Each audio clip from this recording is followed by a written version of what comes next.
Awesome.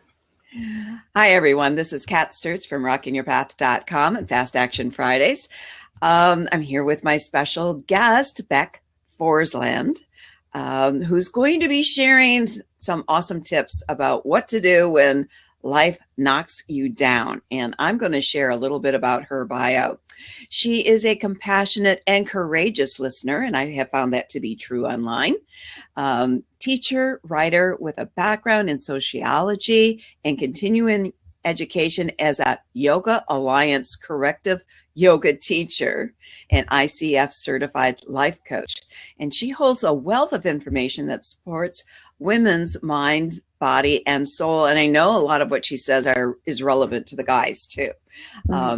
Today, Beck hosts monthly online workshops through the Warrior Project, which aims to encourage women to confidence, love, and fierce determination in the face of obstacles. Her backbone is yoga, and I was amazed that she could help lead a yoga class online, which I think is awesome. And so she structures the workshops very much like a yoga workshop, except without the boundaries. Her big picture is to positively impact the self-esteem and future possibilities for teenage girls through her relationships. And she's able to do this through her Strong Girls campaign, which is funded by the Warrior Project. I think that's all awesome. Absolutely awesome. Thank you. So because this is Fast Action Friday, we're going to jump right into our topic, which is what to do when life knocks you down over and over and over and over again. So give us a little bit of insight that and jump right into your first tip. All right. So I'll start out with an Oscar Wilde quote that says that there's two kinds of unhappiness. One is when we get what we want, and the other is when we don't get what we want. So it seems like no matter what, we're always kind of a little hardwired to be dissatisfied or not quite content with where we are in life. So the idea or what he brought up, or what the quote brings up for me, is that when life knocks us down, is it because of our expectations? Is it because we're just wired to just not be quite happy, no matter where we are in life? The grass is always greener syndrome. So, and there's the advice of a 116-year-old man who says that when it rains, I let it. When it rains, I let it. So I think that's pretty cool. When life knocks us down, stuff happens all the time to us. We get divorced. We go through struggles in relationships. We go through job changes, just emotional upheaval in general. So how can we stay centered and grounded no matter where our person goes in this world? So great stuff. So my first tip, so I want to talk about one thing that is proven to help us all when we have struggles, when we go through hardship.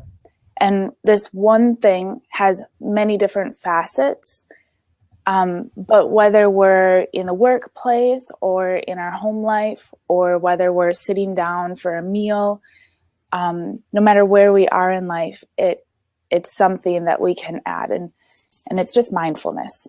And that's it.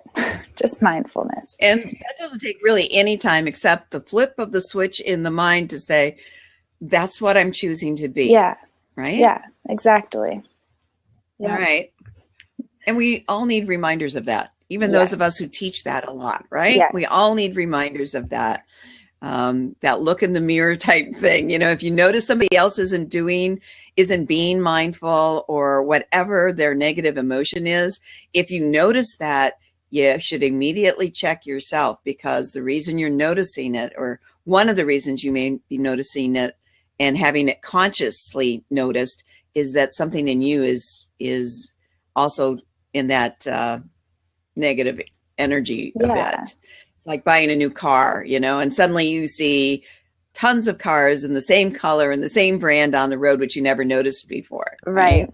Right. All It's right. like that law of attraction. Whatever you're thinking about starts to manifest in your world. Absolutely. Yeah. All right. Second tip for us. What else can we do? Mm-hmm. So, well, I just want to say that that is the tip. So Okay, I great. mentioned that I have three things to talk about, but mindfulness is the overarching, like mindfulness is it. But then how do we use mindfulness? Because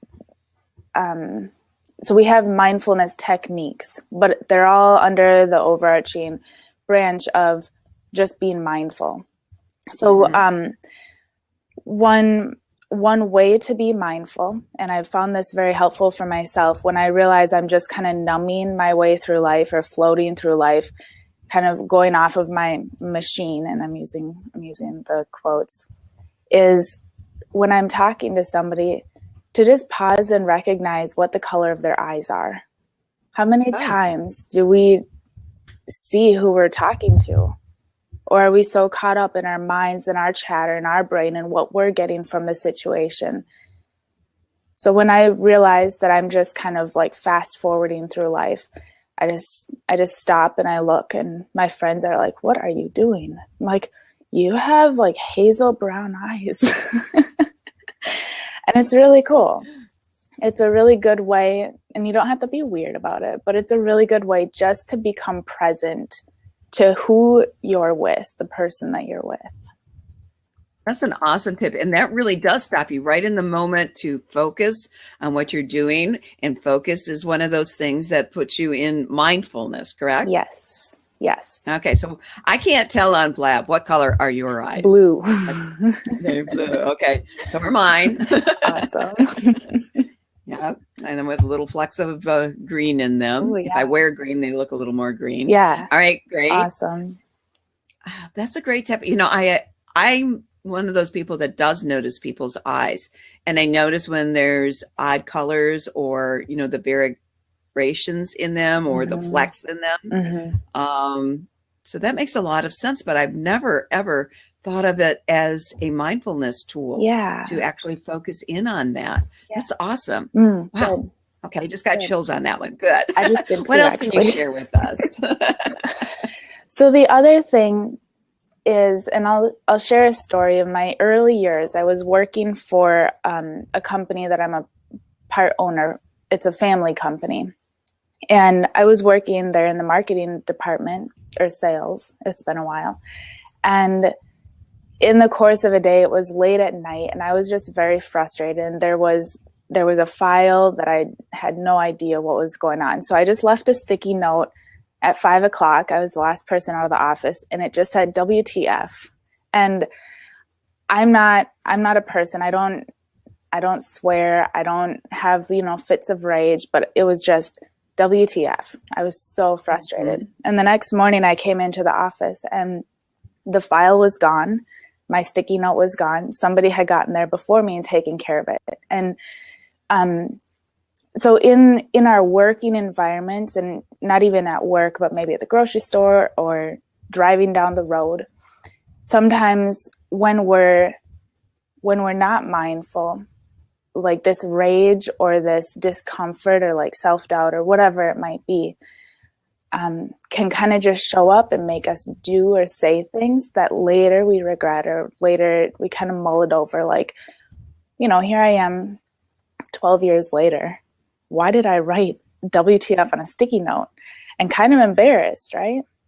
So in our interactions with people and in our communication with people, how can we be more mindful so that our relationships can be harmonious and our work environments can be a place of support rather than a place of conflict and like cattiness? And mm-hmm. It takes a visualization. So I kind of see each of us, you, me, we all have our little island. And, on my island, I have skeletons, and, I hang my pictures maybe upside down, or, whatever it is on my island. I like my spicy Indian food, or I I like the color red, so everything's red.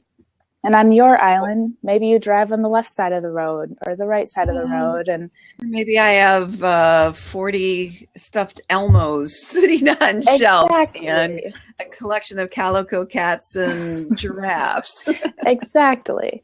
And when I'm visiting your island, so when I'm in a conversation with you and you're expressing your opinions and your interests and your whatever it is, if I'm going to come in and try like change your Elmos and like put different things in there, that would be like overstepping boundaries. So the visualization, I don't know if I'm explaining this very well. Sounds good to me. Okay, good. Is that when we're in communication with other people, can we just see them as they are? Can we be a visitor on their island? Can we be a tourist? A good tourist, not the kind of tourist that comes in and only speaks English, but the kind of tourist that tries to say like, bonjour. It's the only French I know, or whatever, you know, and meeting each other rather than trying to change each other. Mm-hmm. And this works very well in relationships. I have one person in one of my warrior projects is currently going through what is going to be a divorce. She would like one, and a lot of conflict, but I just gave her this tip. Can you both look at each other without see each other? And it, for the first time in a long time, it really helped their relationship. Not that they decided to, not that she wants to be with him, but there was just less conflict. But it's better to, if you're going to part, how much better is it to part on friendly terms than antagonistic and warrior, angry terms? Yes. Right? Yes. Especially if there's children involved or if there's even just grown children, Yeah. When there's people involved, why not make separation peaceful and harmonious? And I personally have experience on both sides of that, because the separation with my husband was very, as much as I wanted to have it work out and be, not necessarily friendly, but so you could continue on conversations and stuff. There were people involved that just made that impossible. And yet when my current husband, I was remarried 9 years later, we're very good friends with his ex-wife and her family. I mean, his ex-wife took our pictures at our wedding. His ex-mother-in-law sang at our wedding. I'm Aunt Kathy to her nieces and nephews, and he's still Uncle Den. So, and it's just wonderful, but we choose it to be that way, Yeah. So it's not just I guess my point is what you're suggesting is not just an ideal that's, oh yeah, that would be real nice to have. It really can happen. And I know I'm not the only person that is lucky to have that type of relationship. Mm-hmm. Yep. It's real. It's not just a dream. It is very real. Right. It's not just an intention. It's actually a reality. Yes. Yeah. Good. Mm-hmm. All right. Well, I want to remind people watching, and we do have people live in the gallery. This is Beck Forsland, who's helping us with what to do when life knocks you down. And I must say that you're sharing things with me with examples and suggestions that are new to me. And they're not out of this world. They're like, oh my God, why didn't I think of that? So if you have a question for her, please put it in the chat bar. We're at our halfway point. So if someone would like to take a seat, they can, I believe. You can jump in. You don't have to. You can come in with just audio too, or you can just follow through. And if nobody pops up with anything special, I've got some more questions for Beck to answer. Now, is Beck your full name, or is that like Kat is my nickname? Beck is it. Legal, full, 4-letter word. Mm-hmm. Okay. So tell me a little bit about that background. There's got to be a story with that, because there isn't too much of a story. Really? Well, there isn't a public story. So if I tell it, this means it's the first time I'm actually publicizing it. when Okay. when I was young. So my birth name is a different name.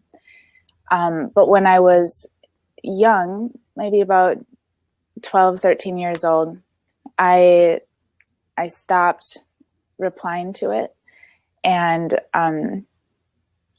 changed it. Like, I just wrote my nickname down everywhere.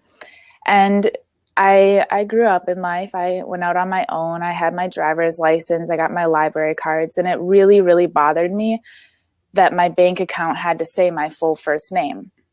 So it got to the point that I legally changed it. And it happened that my legal change was on my 25th birthday. Oh, how awesome. Yeah. And from our conversations in various places online, I'm very much a person that says you have to rock your unique path. And that's one way that you are. Now, Kat Sturtz is part of my legal documents now. I mean, my DBA for my business and my signature, I can put Kat. My full name is Kathleen. And for many, many, many years, I was Kathy or Kathy Sue for my Southern family. And I'm still called Kathy Sue in some circles. I answer to a lot of things. But I'll tell you, Kathleen Henderson -Sturtz is a long name to put on the web. Yeah. Now, I've never gone so far as to change it to Kat legally, but I would like, if I had known more about what a bride can do with her name, or even a groom for that matter, with their last name, I would not have hyphenated. I could have replaced my middle name, Susan, with my former married name, Henderson, and then not had to use it. But all of my books to date are still under Kathy Henderson, so I still have to refer to it. Yeah. So that's good. Yeah. And again, I'm glad you shared this story with us, because in a way it fits the topic. You were not responding to the other name, and it was a way of life knocking you down. You didn't choose that other name for yourself, right? Yeah. All right. A reminder, if you are in the chat bar, I know you guys did it earlier, but if you'd like to put your link back in again, you can do that. I'm going to share Beck's, and I'm going to tell you why I like your name for a special reason in a minute. This is It's not the beer. I know. I've tried it before. This is the Warrior Project link. My favorite book, and anybody who's followed me for any bit of time knows that my favorite book of all time is one called Pennies for the Piper by Susan McLean.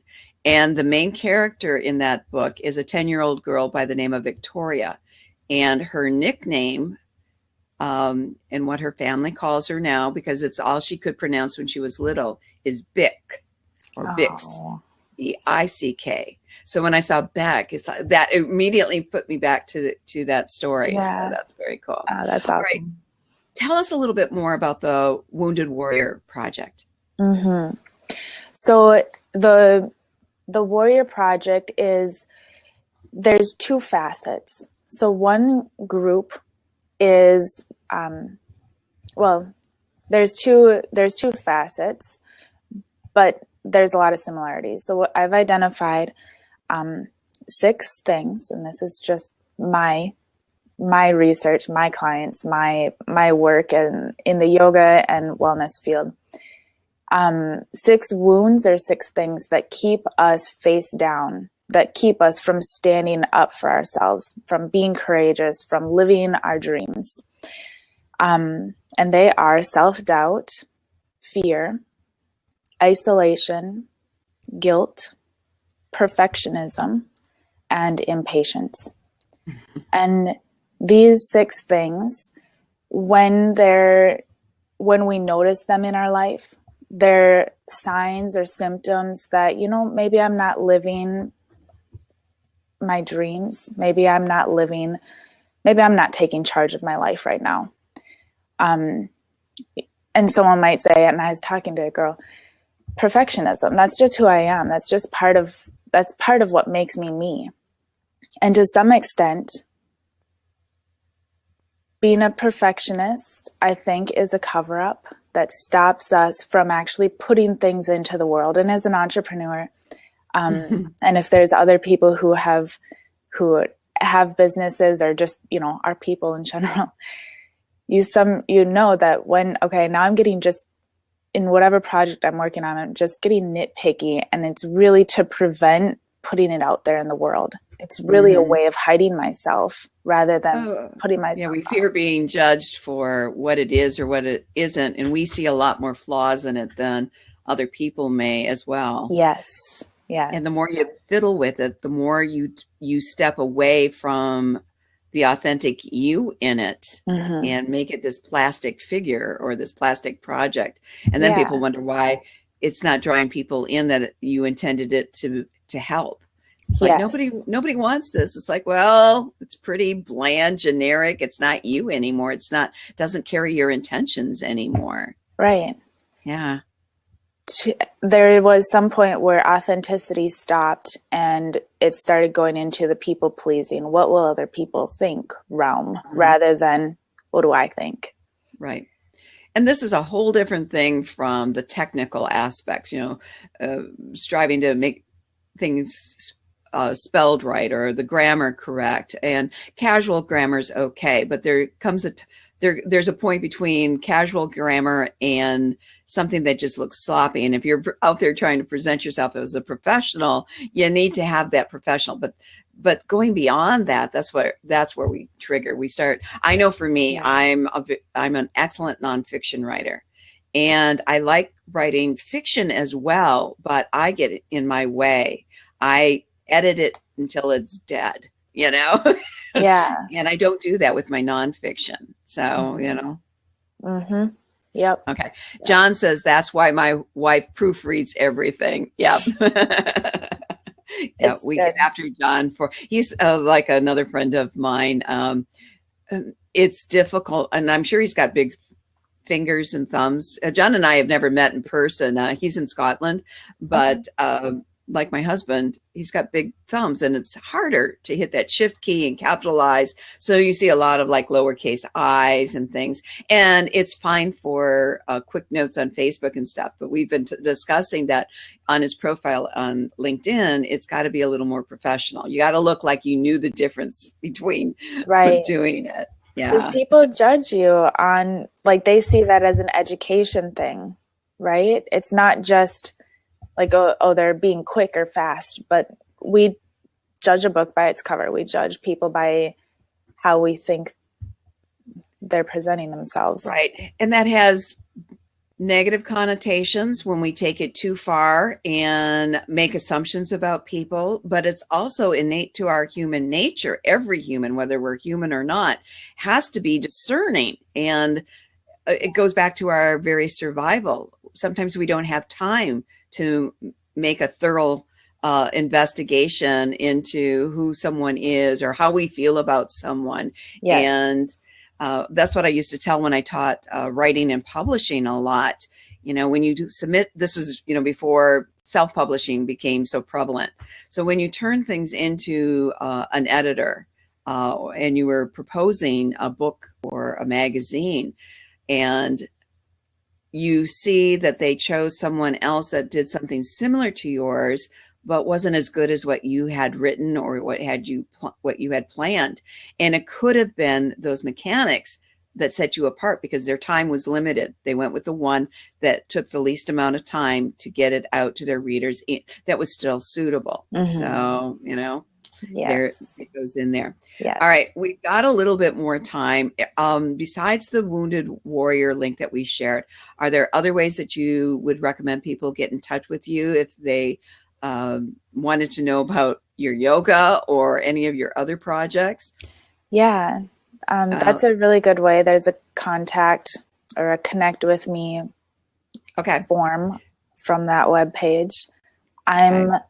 I'm always on Facebook, and I'm a huge Instagram fan. So Beckspiration is and it's up here actually as well. Beckspiration is my handle on Instagram and Facebook. So easy way of getting in contact with me. And it's just Beckspiration. I like that. Yeah. All right. Inspiration. I couldn't even tell you. I'm pretty sure my Instagram is Cat Sturtz, but I'm not there very often. Yeah. Yeah. All right. And I want to remind people watching too that if you'd like a complimentary session with me, haven't had one before, or at least one in the last 18 months, I have a new link to sign up for that. We've got like 4 minutes, and I have got to know more about how you help people do yoga from your place when I'm sitting here in Michigan. And I know Cindy's over in Wisconsin, and John's over in Scotland, and Michael's over in California, I think, right now. Yeah. So, how do you do that with us? So I do, it's video, right? So, and then we set up I ask my students to set up their video recording so that I can see them in the best way possible. And you'll notice my computer is set up in that way, low to the ground, just so I can see their bodies. And I do a corrective yoga. So it is yoga to help with sciatica, with low back pain. One of my clients is a scoliosis patient, fibromyalgia, addiction, something I'm getting into, people who are addicted to opiates. And they're not just, druggies from the hood. These are like, people like me who had injuries, went to a doctor. People like Prince. Right. Exactly. So I do a lot of work with pain management, with correcting the body, mindfulness, and body awareness. So it's not like you might go to a vinyasa class or a hot yoga class, and you won't get the same thing from me. I'm very much more about teaching my students about their body. How does it function? That's why I have a skeleton. It's not because I've got this creepy skeleton fetish, but how does your scapula look? What do your rib cage, what does it look like? What does it do? Why, you mentioned, I think before we started the recording, about your hip structure, the femur moving in the ball and socket of the hip. How does that affect, even how people should be sitting throughout the day and how we move? So much in the way we're talking now, I'm able to be with people and get them into their body through an online one-on-one session. And I do one-on-one. I'll just throw this out there if anyone wants to try it out. 60 minutes to 90 minutes. And it's a consultation. And then whether somebody works with me or not, I give them a game plan. Like, you have scoliosis. This is what you should be doing. Here's like the 5 places in your body that you need to work on, whether you do it on your own or whether you work with a physical therapist or me or whoever. This is your game plan. Oh, so, how awesome. Now, is that can we get to that from your other link as well, or is that a special link? That'll be a special link, Well Inspire. Okay, great. I just put it in. I know one of my biggest hangups right now is I unfortunately broke my big toe on my right foot years ago. And I can bend it down, but I have no bend up in it anymore. And so it limits me on the kind of shoes I can wear because I have to be able to bend my foot. Once I get it in, it's okay. But like if I'm in a stage play and I have to wear a high heel, it's got to be a moderate one. And I only put it on before I step on stage and take it off the minute I come off stage because it hurts so bad. Yeah. And I don't know if there's anything that can be done with that because it was actually, I kicked a cow in the head and broke my toe. I was mad at it. And that might be a good thing for a chiropractor, somebody who will manually manipulate the joint. But I'm sure that's changed how you walk.